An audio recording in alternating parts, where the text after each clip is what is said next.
हमारे वोटर्स की तरफ लेके जाके तो बताना चाहिए कि आने वाले दिनों में ये सब चाहिए तो सिर्फ बीजेपी का एमएलसी चाहिए, बीजेपी के लोग चाहिए। तो हमारा सरकार SC, ST, BC, OBC, minority, महिला, युवा के लिए काम करने वाला सरकार है।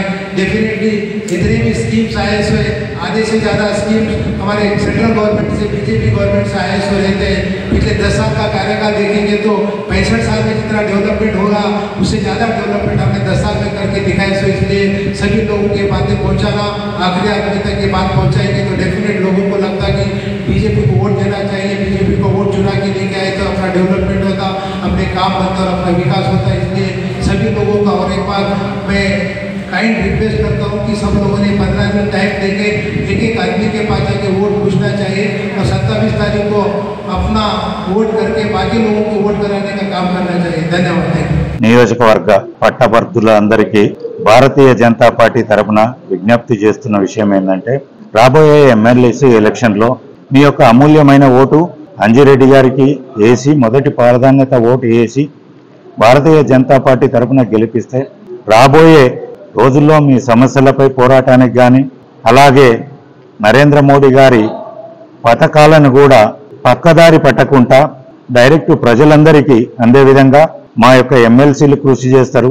ఈ రోజు పట్టభద్రులందరూ కూడా ఈ రోజు మాకు నారాయణఖేడ్ నియోజకవర్గంలో 3000 మంది పట్టభద్రులు ఉన్నారంటే ఈ రోజు వరకు కూడా గ్రామాలలో ఉన్నారు. వాళ్ళకు ఉపాధి అవకాశాలు లేక వాళ్ళు పోతున్నది ఉపాధి హామీ పనులకు, అలాగే డైలీ వర్కర్స్ కిందనో లేదా కొన్ని కంపెనీలల్లో సేల్స్ మెన్లుగానో చేస్తూ జీవనం గడిపే పరిస్థితి వచ్చిందంటే అభివృద్ధి చెందకపోవడానికి గల కారణాలను విద్యావంతులైనటువంటి పట్టభద్రులందరూ ఆలోచన చేయాలి. భారతీయ జనతా పార్టీ అంటేనే జాతీయ భావాలు గల పార్టీ. మీరందరూ ఒకసారి ఆలోచన చేయండి. భారతీయ జనతా పార్టీ ఎప్పుడైనా వ్యక్తికి జిందాబాద్ కంటే ముందు భారతీయ జనతా భారత్ మాతాకి జై అనేది ఒకటి అంటుంది. అలాగే జై శ్రీరామ్ అంటాము. ధర్మము న్యాయబద్ధంగా ఎలాగుండాలనేది చెప్పడానికి అనేది స్వచ్ఛమైన పాలనకు నిదర్శనమైన వ్యక్తి ఎవరు అంటే శ్రీరామచంద్రుడు. కాబట్టి అందుకనే మేము ప్రతి ఒక్క సందర్భంలో కూడా జై శ్రీరామ్ భారత్ మాతాను గుర్తు చేసుకోకుండా మా యొక్క కార్యాచరణ స్టార్ట్ కాదు.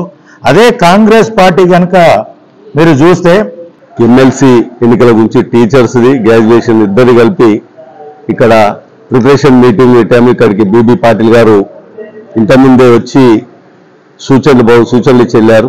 ముఖ్యంగా తెలంగాణ రాష్ట్రంలో ఇప్పుడు జరగబోయే ఎమ్మెల్సీ ఎన్నికలు రాబోయే కాలంలో ఈ రాష్ట్ర భవిష్యత్తు నిర్ణయించే ఎన్నికలుగా జరగబోతున్నాయి.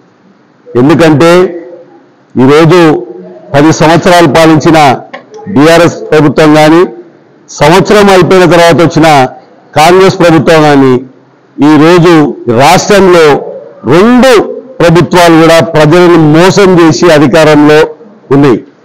10 సంవత్సరాలు మాకు అన్యాయం జరుగుతుంది, తెలంగాణ రాష్ట్రం వస్తేనే నిరుద్యోగులకు న్యాయం జరుగుతుంది, నీళ్లు నిధులు ఉద్యోగాలని చెప్పి అధికారానికి వచ్చిన కేసీఆర్ ప్రజల్ని నిలువున ముంచి అప్రపాలు చేసి పోయి ఫామ్ హౌస్లో కూర్చున్నాడు. తర్వాత 6 గ్యారంటీలతో ప్రజలకు హామీలు ఇచ్చి అధికారంలోకి వచ్చిన రేవంత్ రెడ్డి గారు ఇవాళ నిరుద్యోగులను కానీ టీచర్లను కానీ అందరినీ మోసం చేసుకుంటూ కేసీఆర్ గారు అప్రపాలు చేశారు. కాబట్టి నేను ముందుకు లేకపోతున్నాను, నాకు కేంద్ర ప్రభుత్వం డబ్బులు ఇస్తే పంచి నేను అధికారం నిలబెట్టుకొని నేను ఇచ్చిన వాగ్దానాలను నెరవేర్స్తానన్న మాట చెప్తున్నాడు. లంక బిందె అనుకుంటే ఏమి లేవు, ఉట్టి మట్టి కుండలు దొరికినాయని చెప్తుంది. ఎమ్మెల్సీ ఎన్నికలు పట్టభద్రులై కానీ ఉపాధ్యాయులై కానీ ఇది సందర్భంగా వచ్చిన ఎన్నికలు, సామాన్యంగా వచ్చిన ఎన్నికలని భావించడానికి వీల్లేదు. ఉపాధ్యాయులు కానీ గ్రాడ్యుయేట్స్ కానీ ఇది మేధావి వర్గం, మన సమాజంలో అతి ఉత్తమ స్థాయిలో ఉన్న వర్గం, మన దేశానికి దశ దిశ నిర్దేశించగలిగిన శక్తి కలిగిన వర్గం. మరి ఈనాడు ఈ ఎన్నికల్లో ఈ ఉపాధ్యాయులు కానీ పట్టభద్రులు కానీ ఓటర్లు అన్నప్పుడు వారికి తెలియని ఏం లేదు, వారికి మేము చెప్పేటి అవసరం కూడా లేదని నేను అనుకుంటున్నాను. కానీ మనం కొన్ని విషయాలు ఈ సందర్భంగా మనము మన పైన ఉన్న బాధ్యతతోని చర్చించుకునడం తప్పదని నేను అనుకుంటున్నా. మనం అందరం చూస్తున్నాం మన దేశ చరిత్ర. భారతీయ జనతా పార్టీ అధికారంలో రాకముందు ఏ స్థాయిలో ఉండే మన దేశం యొక్క పరిస్థితి. అటువంటి థర్డ్ అంటే మా అన్నగారు ఇంతకుముందు చెప్పిన మా కృష్ణారెడ్డి అన్నారన్న మన దేశాన్ని ఒక థర్డ్ వరల్డ్ కంట్రీ అంటే దీనమైన స్థితిలో ఉన్న దేశంగా మనకు గుర్తింపు ఉండే. ఆ స్థాయికి వెళ్ళి భారతీయ జనతా పార్టీ అధికారం చేపట్టినాక మన ప్రియతమ నాయకుడు నరేంద్ర మోడీ గారు వారి నాయకత్వంలో like, share and subscribe to Saira TV. ఓ సైరా.